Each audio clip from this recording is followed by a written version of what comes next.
Okay, so now let me introduce our speaker. Wendy German is a family engagement learning coordinator with the Ohio State statewide Family Engagement Center. In her role, she leads efforts to support, develop, and advance professional learning among schools, district leaders, and other family-facing professionals. Whitney holds a Master of Social Work from the University of Michigan and is currently a PhD student in Teaching and Learning from the College of Education and Human Ecology at the Ohio State University. So Whitney, I will pass the mic to you. Thank you so much. Welcome, everyone. I'm so glad you're here. I am the principal investigator of Project Dreams and a family engagement research associate at Ohio Statewide Family Engagement Center. Please use the chat today. We'll begin by telling us your name, your organization, or your school, and what interest you have in this topic. I hope we can have a conversation and this can be as interactive as possible. The purpose of this presentation is to just offer a perspective on how youth voice can facilitate racial equity in schools. And Project Dreams will serve as our case study throughout the time together. Project Dreams' mission is to create equitable schools and communities through centering youth voice and elevating youth leadership. This program originated in 2020 as a response to the murder of George Floyd and the subsequent social uprisings. The program was initially known as Marion Dreamkeepers as it started in Marion, Ohio, and the name gets its root from a few resources. One is Freedom Dreams by Robin D.G.K. Kelly, The Dreamkeepers by Gloria Lansing Billings, and Dreamkeeper by Langston Hughes. Centering on dreams, Bettina Love actually published a book last week titled Punished for Dreaming. So there's a theme here that you'll notice, and I highly recommend these texts and resources.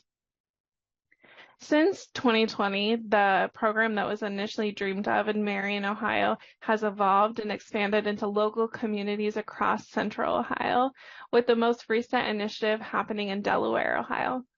And now it's known as Project Dreams, where young people are supported in weekly sessions to exchange dialogue with their peers, recognize inequity, and advocate for change in their schools and communities.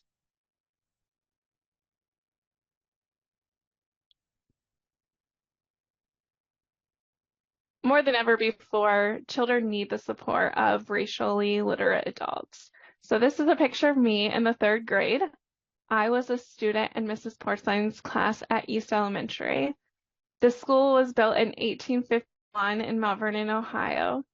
And it was one of the classic 2-story brick buildings. You can imagine the tall ceilings and long hallways. And this time of year is my favorite, the month of October. When the windows would open, you could smell the cool air and you could sense the crunchy leaves from the maple trees right outside the classroom. As a 3rd grader, I was excited. I wasn't aware of state standards or curriculums. I just knew that social studies was my favorite subject. And even though I struggled pronouncing some of the words, I loved learning from history. And I thought I would grow up to be a teacher just like my favorite teacher, Mrs. Porcelain. So one usual day, she asked us to open our textbooks, and I eagerly flipped through those flimsy pages, and I expected another exciting adventure story from past times. But to my surprise, I saw a black and white photo of an enslaved Haitian man that I would come to know as Whipped Peter.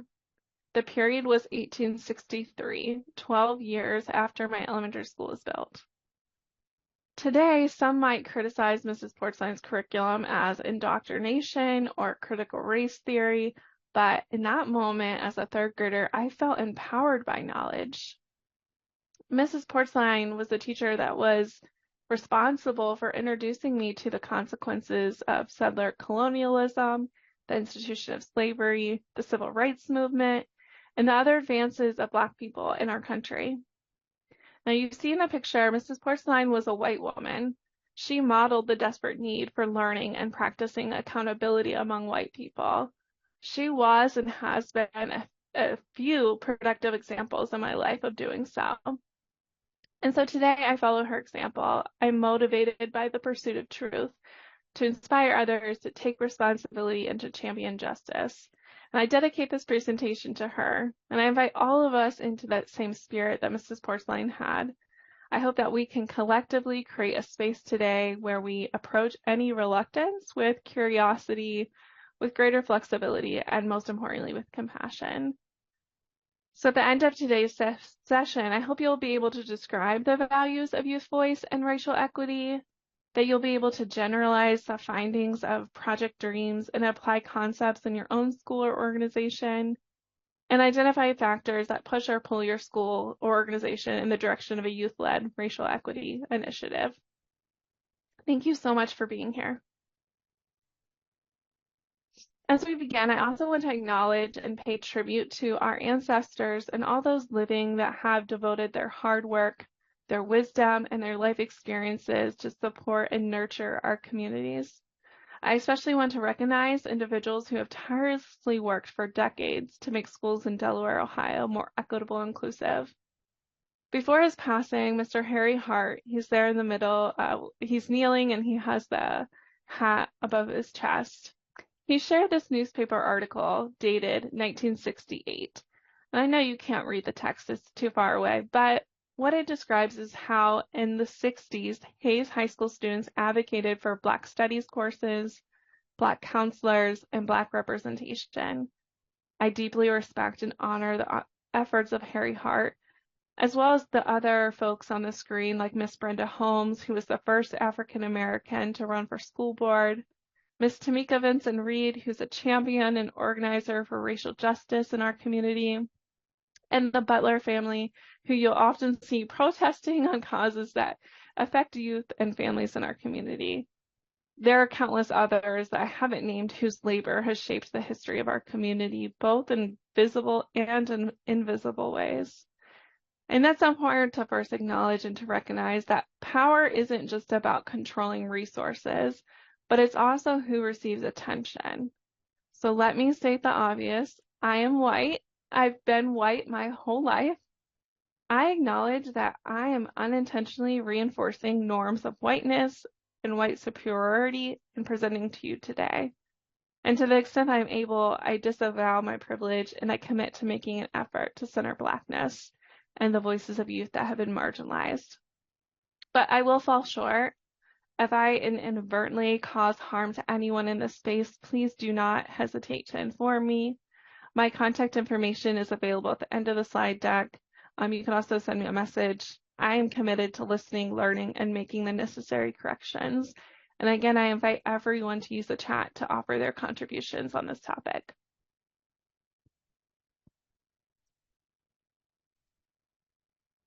Now, I told you a little bit about me. I started my journey in third grade, and now I'm raising a daughter of my own. She's a white daughter too, and I'm married to a white husband, and I deeply care about the future and well-being of young people. It is my hope that this presentation will offer a next step in building a more equitable reality for all youth in the future they inhabit. There's some other reasons why, besides just like my moral soapbox that I like to get on, there's other reasons why this work matters. Well, for one, because research has indicated incorporating student voices into school processes is linked to positive school and student outcomes. Because schools and communities that actively work to challenge existing mindsets and stereotypes can diminish bias and create more inclusive environments that engage all families. Because equipping teachers with the capacity to comprehend how race and racism operate in society and empowering them with the skills, knowledge, and confidence to integrate this understanding into their teaching practices can have a profound impact. And because district leaders who acknowledge the historical disparities in educational institutions concerning respect, attention, privilege, and resources are better equipped to respond to inequities. These points underscore the tangible benefits and positive outcomes associated with the work that we're going to discuss today. So what does youth voice mean to you? Please add your perspectives in the chat. What is youth voice? Why does it matter? In coming up with my own definition, I decided that youth voice is the active participation, the input, and the perspectives of young people in the decision-making processes that happen in schools and communities, in all sectors of society.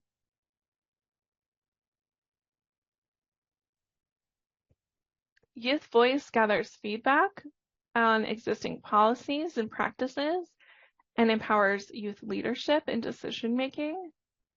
Youth Voice is about changing how we think about who can create knowledge in the world.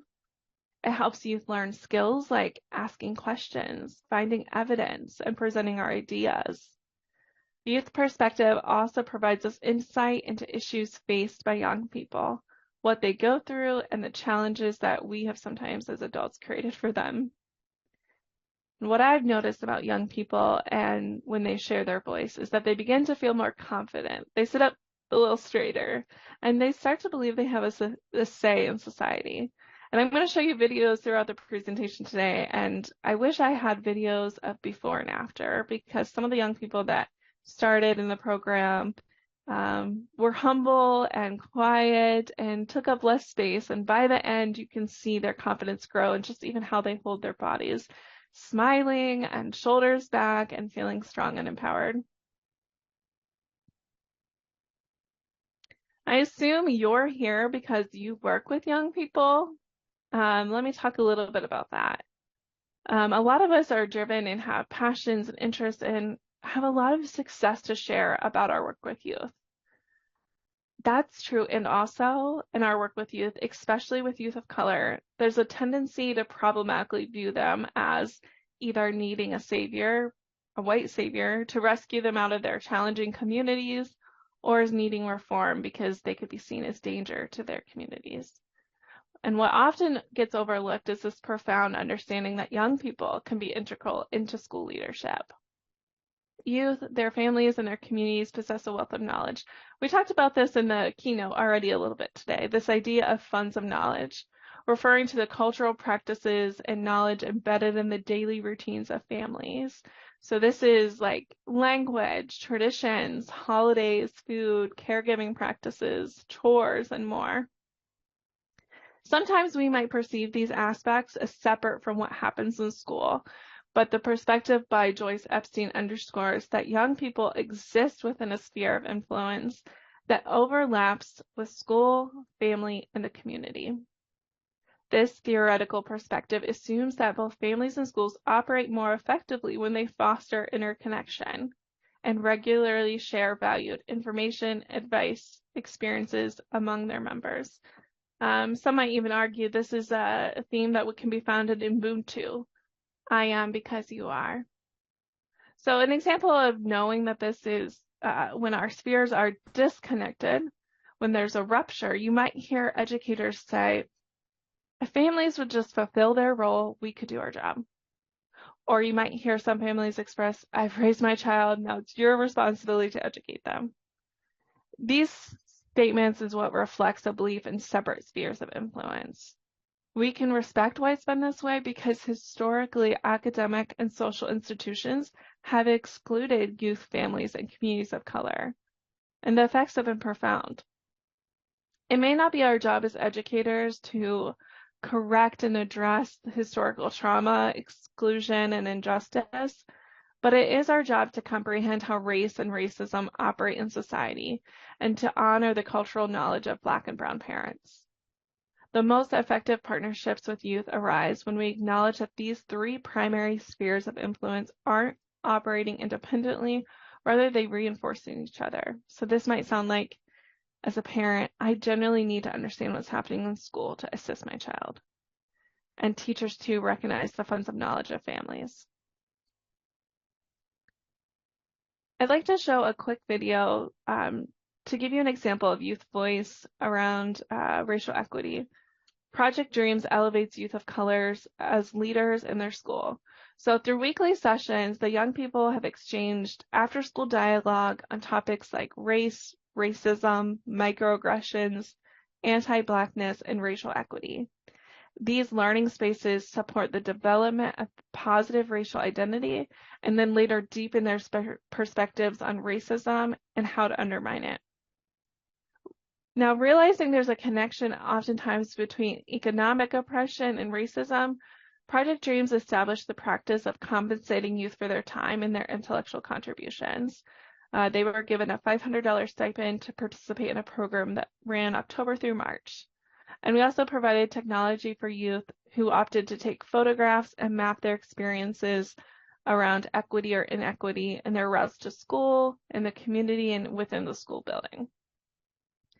Throughout the program, supportive adults are also in this room, and they're listening to the dreams and frustrations of students, many of which aren't too unfamiliar. There isn't enough Black history being taught, and there are few teachers of color.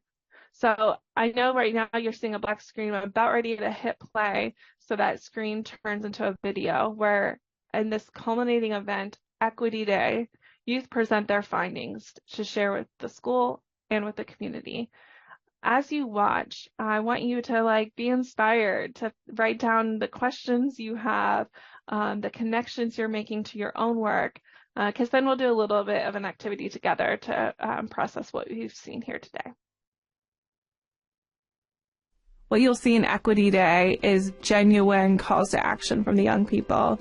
And in my opinion, it's very low-hanging fruit that we as adults can immediately take action on. And for me, it has meant so much personally to watch the young people thrive, to watch our community come together around a cause that might seem controversial at first, but really brings everyone back to the values and the roots of education.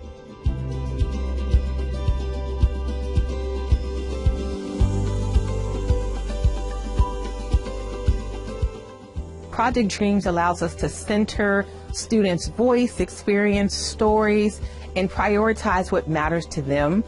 And in this class, we learned that everyone has feelings. Everyone's people. So it's good to treat people how they're meant to be treated. So Project Dreams has given the students the tools to navigate an ever-changing world. And we know that they're gaining leadership and they're gaining experiences, and this has given them an amazing opportunity to become leaders and to become navigators. And I feel like this Project Dreams has opened a lot of doors for a lot of people that wouldn't have been there if the Project Dreams has not been a thing. So I really appreciate what they did.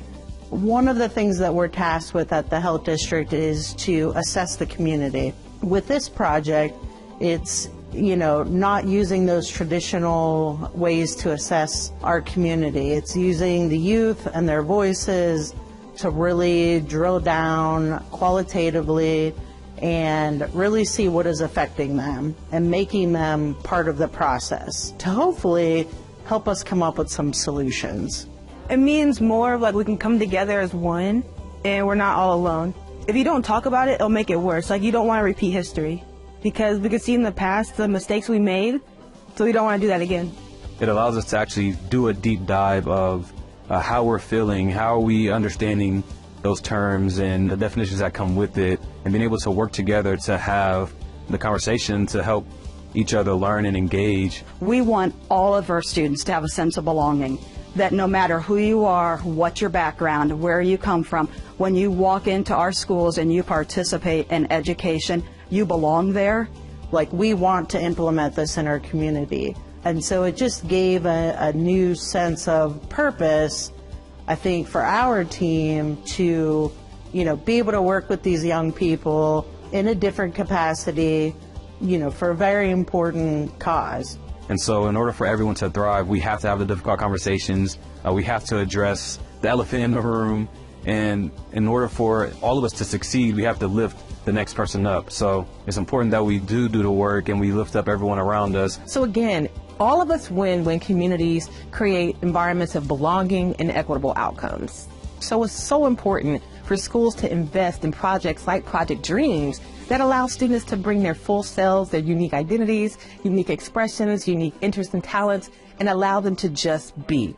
What it means for OSU Extension is it allows us to create those opportunities to really impact every Ohioan that we are serving. Time and time again, the issues that are devastating our country in terms of income and health and well-being disproportionately affect people of color. And so we should care because we have a responsibility to. Everyone in our community is a stakeholder. Everyone deserves extension resources, and we should care because that's our mission.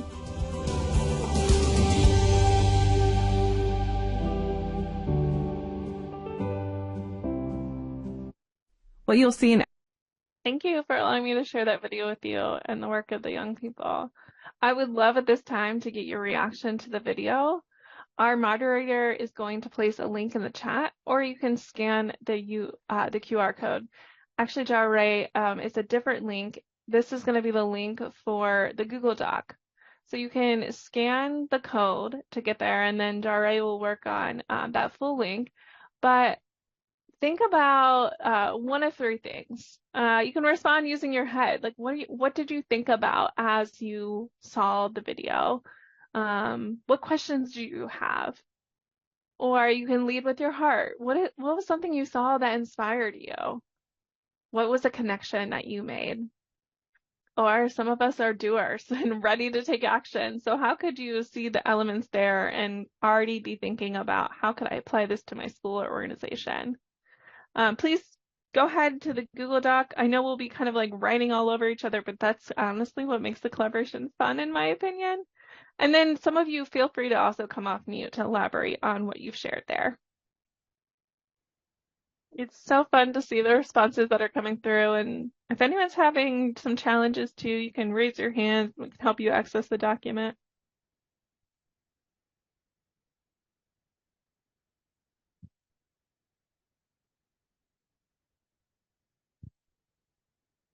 I'm seeing things like letting students lead and share their full selves.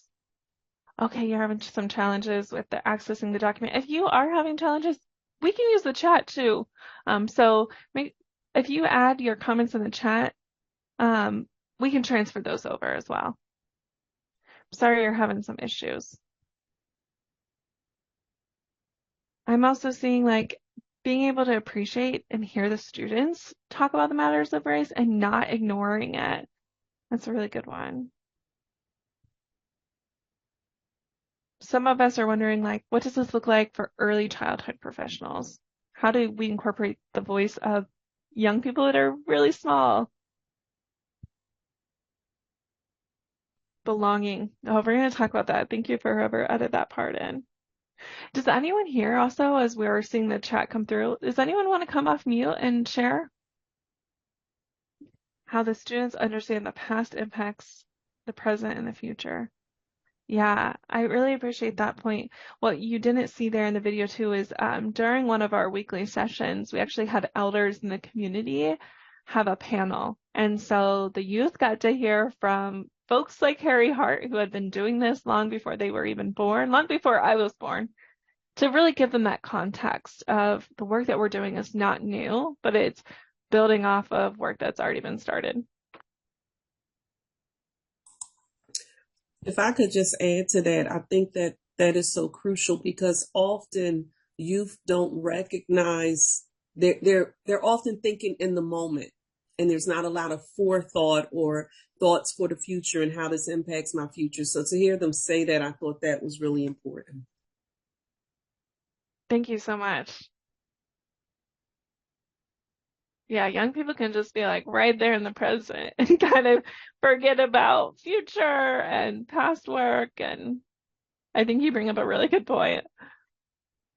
Oh, and the question of compensation, that's a really good one. We're going to get a little bit into this in the time we have together, but just to answer quickly, there was a grant that we were funded with that we were able to compensate them. And, you know, we kind of got into like a tricky situation of we can't pay young people to come to a class during the school day. And so the after school time is how we were able to do it in a way that was equitable and fair to all the students. But there might be other ways to compensate too that isn't just through like direct payments. You know, there's lots of different ways to incentivize students.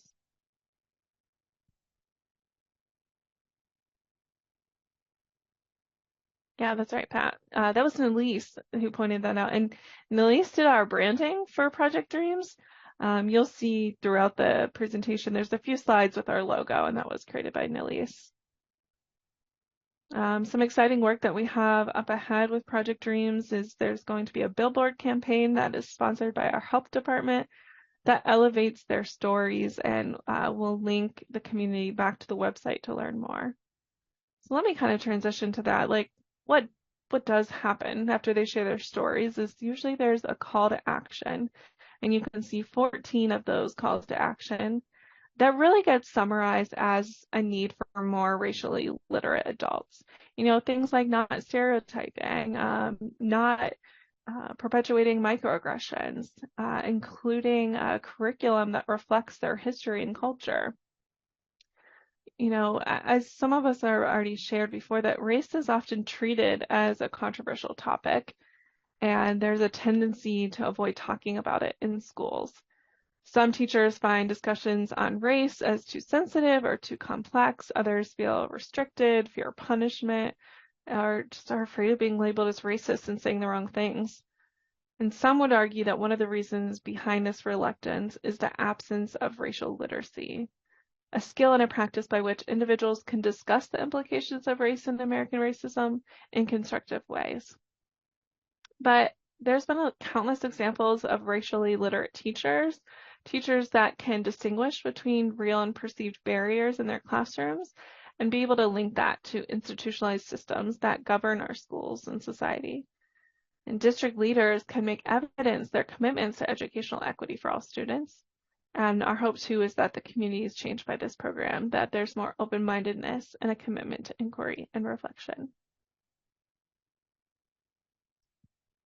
Racial equity, I keep mentioning that word without defining it, so let me do so really quickly.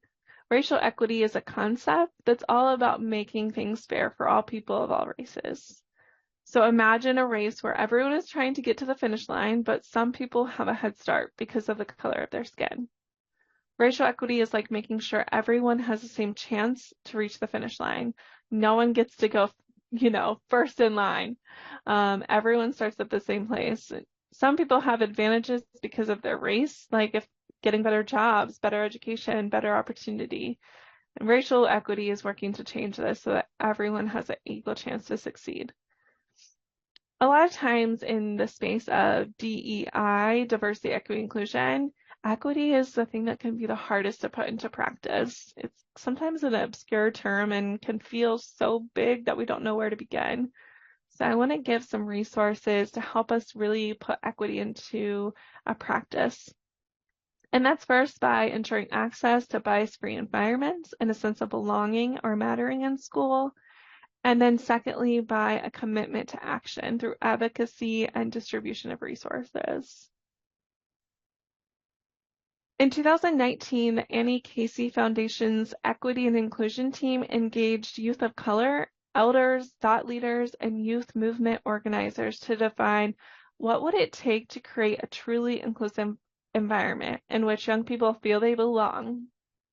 And in their conversations, they heard and experienced these 7 core elements of what characterizes belonging.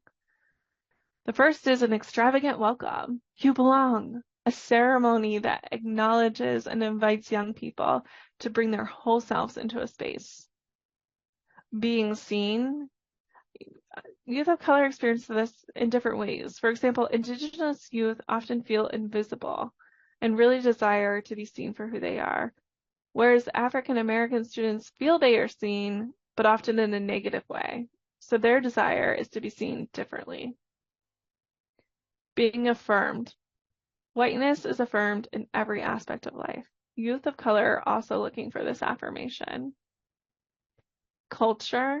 Affirmation is steeped in culture, and it's culture that helps Black and Indigenous youth see themselves in a positive frame, free of racism.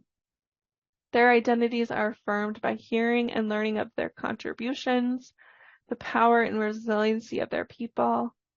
All young people need to be seen and have their identity affirmed, no matter how different. Being heard. This space makes time for young people's stories, for their questions, for their ideas, and their ways of expressing themselves. It's when they're heard, they feel like what they have to say is of value. Self-determination. This is a feeling of agency being able to control our individual outcomes and to create change in our environment. That's deeply connected to resiliency and positive youth development. There's a focus on well-being. Organizations and institutions hold themselves accountable for well-being, for measures of belonging, for thriving and flourishing. And when we consider mental health and health equity, this certainly is a big focus. This is a young person's connection to themselves, to others, to their environment, to their community, and their culture. These characteristics are reminders that the path to equity requires that we create new conditions in which all young people have a sense of belonging and have access to bias-free environments in the classrooms. I want to introduce you to Dionisio. He's going to share a little bit about his experience in Project Dreams. And using the chat, I want us to jot down what are the things that you hear, the cues that signal a sense of belonging. What tells us that he's experiencing belonging? What is he saying? What feelings does he describe?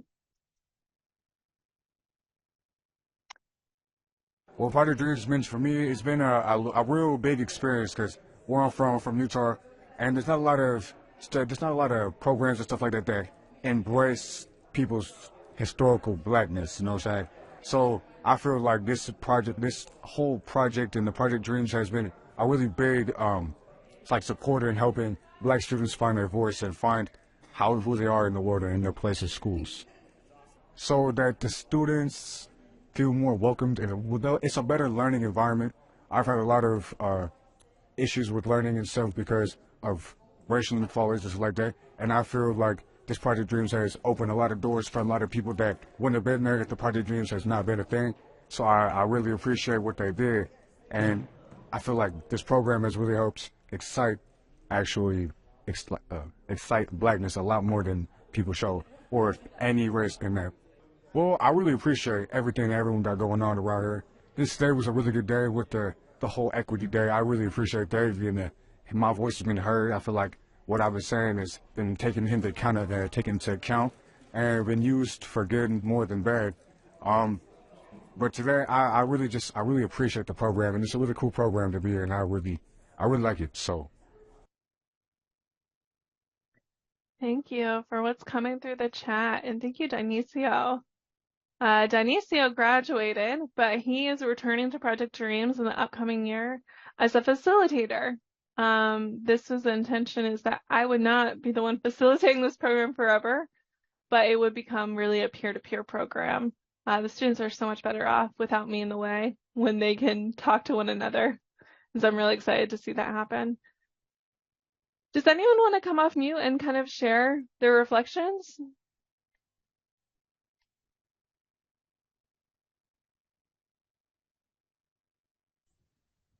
I was just going to say the fact that he actually is speaking.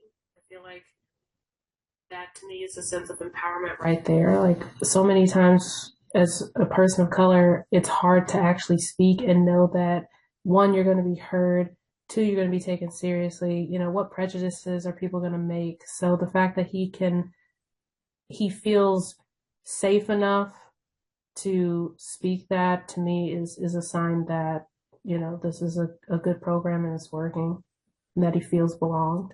Belonged? That's not a real word. Yeah. I'm so glad you pointed that out. I think you hit on so many themes. I really appreciate how you elevated safety. That is a huge part of what we're talking about, and that youth of color making themselves visible comes with risk. And so evaluating, like, what is our comfort zone, what is the risk that we can take, and what would put us in too much danger. And Dionisio is one that really transformed throughout this program and feeling more confident and safe to use his voice. It's important to know, I think, as white educators, that sometimes we view maybe readiness as like maybe youth are resistant to what we're trying to share or talk about or get them to engage in. But for some, it's revisiting trauma. Like Dionisio talked about being raised next to white supremacists that would throw rocks at him. And like talking and speaking out about race and racism isn't just an intellectual conversation, but is one that it has been wounding and pain in his own real life.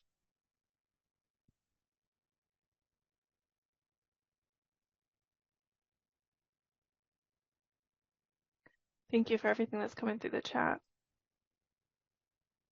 Let's see. Well, part of The second path to equity that we talk about in Project Dreams is the reorganization of institutional budgets. This might sound impossible or outlandish, but it's been really, really inspiring to see our city government, our local nonprofits, and other funders reallocate funding to this project on racial equity. This happened in a predominantly white community. This is not an urban program. This is not a progressive city. I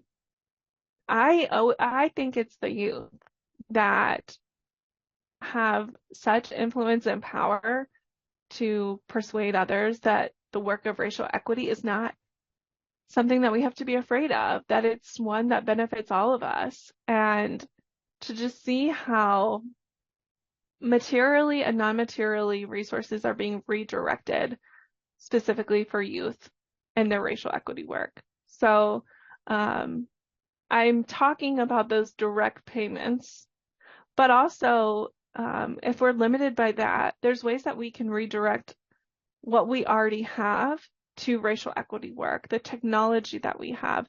The library allowed us to use their hotspots so that every student in the program had access to the internet. We received support from Apple so that all the students in the program had an iPad that allowed them to take pictures and to map their experiences. The school providing transportation, that's something that happens in all kinds of programs.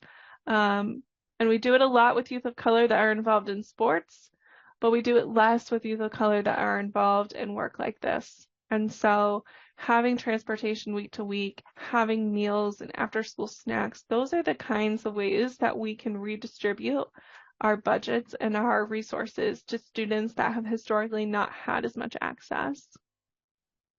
Non-materially, and you may have seen some of this in the video, is having access to professional networks. As a white person, I heard growing up my whole life, it's not what you know, it's who you know. And a lot of times there can be gatekeeping of those professional networks. Giving students access to who we know and the partnerships we have can open doors for them even outside of this program. So we've had, I've mentioned the health department and their allocation of resources for a billboard campaign, or there's been ways to connect youth and their career goals after the project. When Equity Day happens, they're meeting so many stakeholders in the community. And so one student who's involved in and interested in real estate and getting his real estate license after the project is then partnered with like realtors that come, or the county auditor's office. Those partnerships are really key. And then doing this work alongside their teachers really help demonstrate to teachers, like, how do I become a racially literate teacher, and how can I transform my practice in the way that I understand race and racism and how it affects my classroom. So this doesn't mean that teachers have to teach about race or racism. That's sometimes not our job, but it means having a consciousness to it and how it impacts ourselves as white educators. Like, what does it mean for me to have a racialized identity? But also, how does it affect how I build my classroom community, the learning, who I elevate in my curriculum, etc. So to summarize, racial equity is mattering and having access to belonging through bias-free classrooms, racially literate teachers, and identifying and removing those barriers. And then secondly, advocacy and access to material and physical resources. That work starts with a commitment to action. Individually, our commitments, and institutionally, prioritizing historically neglected groups, and focusing on eliminating disparities. With the remainder of the time, I want to spend a conversation with you. It's really important for us to move from acknowledgement to practice. And so I may ask us to get out of our comfort zones a little bit and to go into breakout rooms. But if you're someone who is like freaks out over breakout rooms, stay in the main room and you can work independently. You do have a choice there. But this activity is called the Futures Triangle. And the Futures Triangle encourages us to think critically about how to align for more equitable futures. And we start with a possibility. For our activity, we're going to imagine whether or not we could adopt a project like this one in our school. In the center of our triangle is a possible future. Fill in the blank. My school district or my organization supports youth in leading racial equity initiatives in our school or community. We obviously aren't all from the same organization, but nonetheless, we will enter breakout rooms to tease apart the forces that influence possibilities. I encourage you now to go ahead and take a screenshot or a picture on your phone so you can remember these prompts. In each corner of the triangle, we're going to have 3 minutes for each, so it's going to go really fast. We're going to assign a note taker, and we're going to discuss first the weight of the past. What are those cultural characteristics, social norms, structural barriers, regulations, laws, etc., that hold us back or limit our reach of this possible future? What is the push of the present, the trends, the policy, the forces that are driving change in the direction of our issue? They are highly likely or influential. We can all likely think of these if we just turn on the news and the discussions that are happening around race and racial literacy in school. And in the pull of the future, like what are the values, beliefs, visions, and images that attract us, that seduce us or pull us towards this future? This can be positive or negative. These visions often compete for our attention. So we're going to, Jare is going to open up the breakout rooms. We're going to discuss each factor for 3 minutes, decide whether this vision statement is possible, and we'll return and have 5 minutes left to discuss. Winnie, you're muted. Thank you so much. I'm talking and nothing, you're not hearing me. I just wanted to say welcome back. Thank you for joining those breakout rooms. Feel free to turn your cameras on for the remainder of our time. I'd love to hear the discussions that you had. Would anyone like to go first?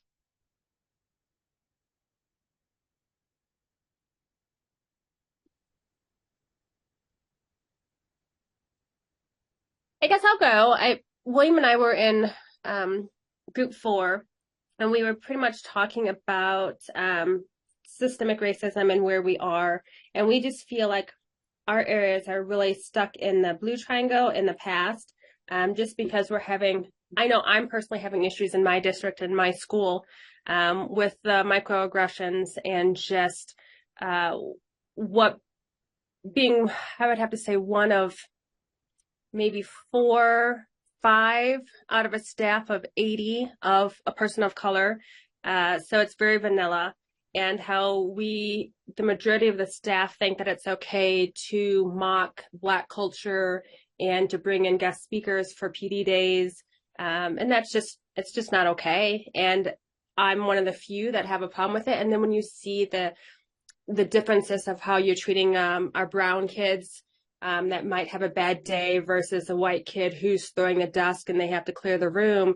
The white kids aren't labeled as a behavior, but the Black or the brown kid is labeled as behavior, and they're sent home. Whereas in the other one, I was getting hugs and honey. Oh, it's okay. Let's try and work on this. And they get to stay in the school. So I'm seeing that, and it's just kind of frustrating because if you don't break the cycle and you don't bring in that education and you aren't willing to talk about it, you just keep sweeping it under the rug, nothing's going to change. And you're going to keep hiring new people each turn, and they're going to keep learning the cycle over and over and over again. And so our poor kiddos aren't getting a fair shake. Well said, Sadie. Thank you so much for sharing. Yep. Others or response to Sadie or to what you discussed in your breakouts? Do we think the future is possible? What's pulling us towards programs like this? think our students are, I see Carolyn, just go ahead, Carolyn. I think our students are hopeful. They bring hope because they desire change. So much so that I'm not sure they're going to let all of the unspoken nuances get in their way. Mm. And that is hopeful. And I think with every generation, we continue to press forward. But I am reminded that when you are a person of color, it seems as if the change is ever so slow. And so the concern is how do we continue to give people hope who are in this fight, regardless of race, color, gender? How do we continue to give them hope throughout this? Because it can be exhausting from time to time, and it can be frustrating when and for not only for educators but for family members who are seen in the example that was just used when you see those things happening. So how do we continue to give people hope and continue to move forward at the same time? But I still think that our kids will continue to help us unlock that. Thank you so much, Krista. Miss Carolyn, what were you going to add? You know, the young man that you showed the video on, Whitney, made the statement of the risk of opening up. And I think as long as we continue to encourage our children of color, all children, not just those of color, that it's okay to take that risk. It's okay if they speak and share what they feel and what they may or may not be going through or what they're seeing, that we will continue to move forward. I think a lot of what we see as educators is that this process isn't new. You know, the part of the pyramid talked about the past. This has been the past as well as our present. In order to change the future, we've got to continue not only to just say, you know, we've got a dream project today. That project has got to continue to move forward, but it's got to move forward with not only our students, but as well as our educators in the buildings at all levels, realizing that we've got to change the future by stop looking at the color and just look at, you know, individual. We are individual people that, you know, yeah, we have different cultures, but we're here for a purpose, to learn and to grow, to give our students a better foundation for their educational outcomes. But the young lady that spoke earlier, Sadie, I think was her name, I see what she's saying. I've been in and around for a long time, and I'm still seeing things today that I saw when I was a kid back in the 50s and 60s. How do we change that? How do we move forward? But that young man, with his one comment about the risk of opening up, we've got to stop fearing the risk of opening up. And we have to keep telling our kids it's okay to be able to talk up and share with the adults, because it's not them, it's the adults that are causing a lot of their concerns. So Thank you. You're welcome. I really appreciate the way we've landed this conversation. I wish we had more time, but all the inspiration from the group here today was very helpful to me, and as this project continues, and I thank everyone for your active participation today. I will put my contact information in the chat, and I also want to include this quote by Bell Hooks. If you haven't read Teaching to Transgress, I like this quote because sometimes as adults we want to fix everything, but sometimes just the yearning is the way to reach the highest point, and this yearning is a way to know.